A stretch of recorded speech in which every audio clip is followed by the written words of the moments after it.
This 1930 Oliver Hart-Parr has been sitting in this field for 90 years. Today, it gets a second chance.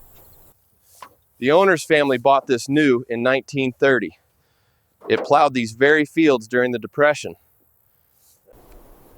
He didn't want much money, he just wanted to know it would live again.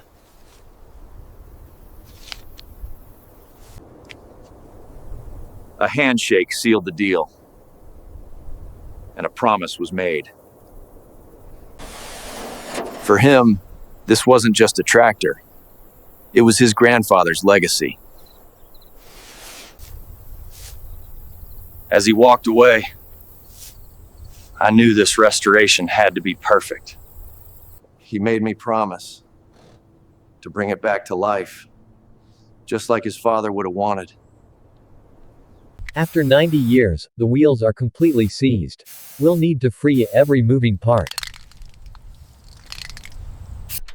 Sometimes you need more than patience. You need power. 90 years of roots, rust and earth, all holding it down. Getting it onto the trailer is going to be the real challenge.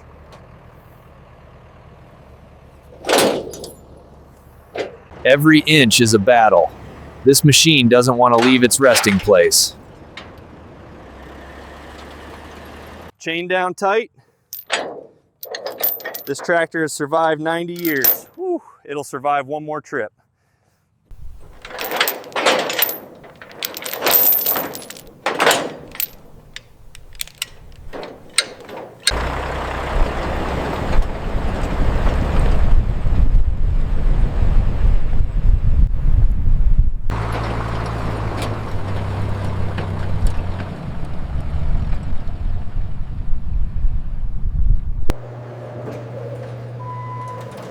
Welcome to the workshop.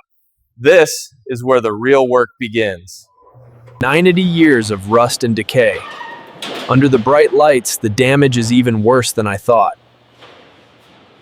Let's see what we're really dealing with here. Time for a complete assessment. Before we tear anything apart, let's see what's actually underneath all this grime. 90 years of dirt and grime.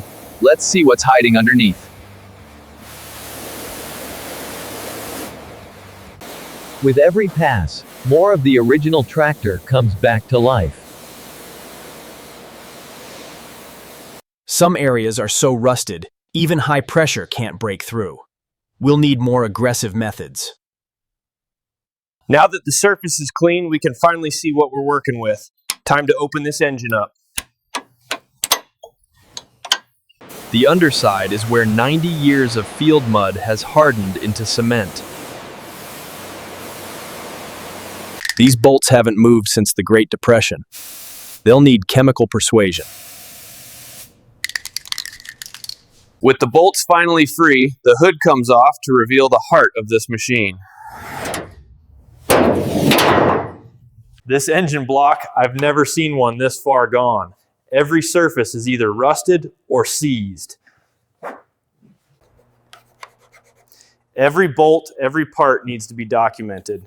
Some of these pieces are irreplaceable. The radiator is next. If this is full of 90-year-old coolant, it's going to be nasty.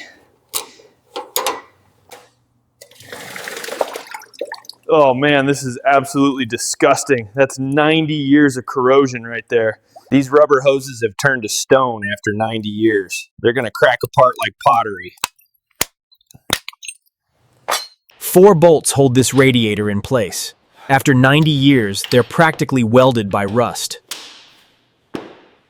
This radiator weighs nearly 60 pounds, all cast iron and copper, a piece of agricultural history. With the radiator gone, we can finally access the front axle assembly. It's a maze of seized parts down here. These wheel bearings haven't turned since 1934.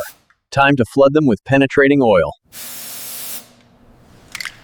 With all the bolts out, this fender is finally free. Another piece of the puzzle removed.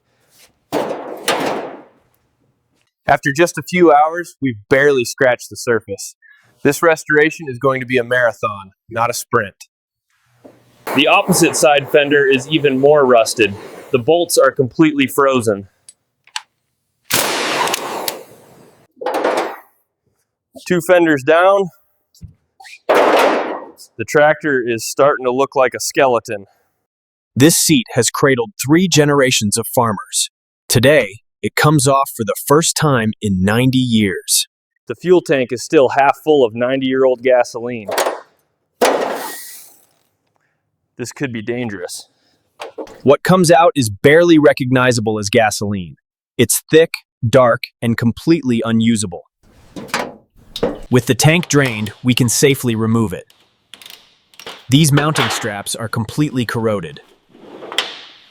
40 pounds of rusted steel and residual fuel. This tank has seen better days. The steering column connects through the entire chassis. Removing it reveals the mechanical heart of this machine. Before we can pull the engine, every accessory has to come off, starting with the carburetor. Before we can pull the engine, every accessory has to come off, starting with the carburetor. The magneto ignition system, ancient technology that somehow still exists after 90 years.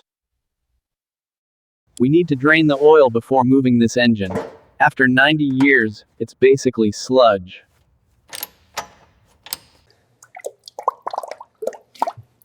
Oh, that is nasty. That's not oil anymore. That's just solid gunk. After 90 years bolted to this frame, the engine finally comes free.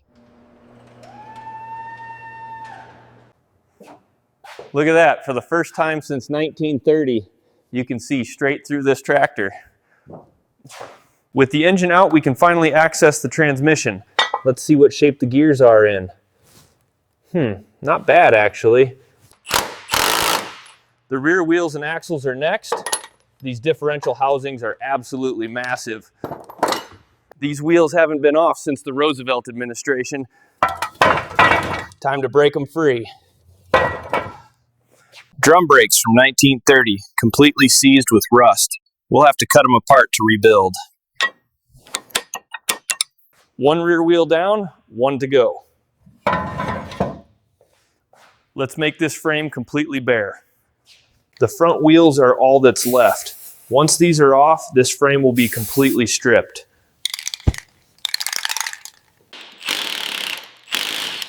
Front wheel lugs are smaller, but just as stubborn.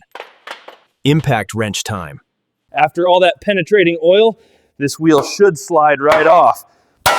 Or not. Finally. One wheel left. After this, the frame will be completely bare for the first time in 90 years. This is it. The last piece. Look at it, a complete skeleton.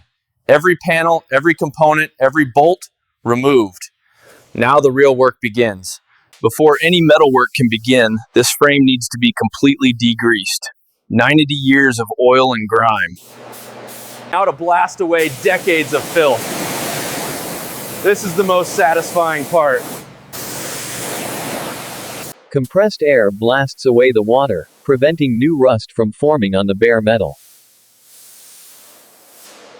Now that it's clean, we can finally see the real damage. Some of these frame sections are paper thin. Time to set up the welding station. These frame repairs are going to require serious metal work. First, we cut away all the bad metal. Every rusted section gets removed down to solid steel. Here we go, cutting into history to save it.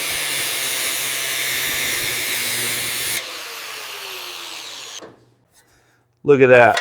Ooh, the metal is so thin you can see straight through it. This had to come out. Fresh steel, same thickness as the original.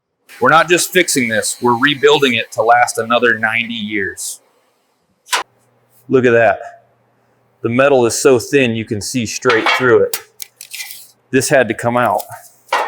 Fresh steel, same thickness as the original. We're not just fixing this, we're rebuilding it to last another 90 years.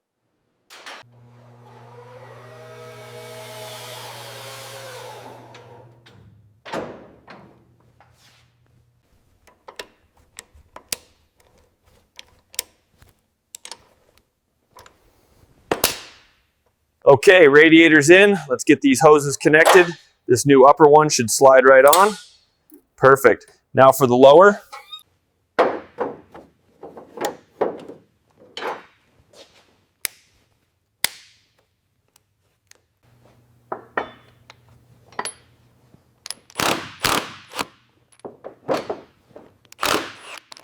We got all new tires on, looking real good now.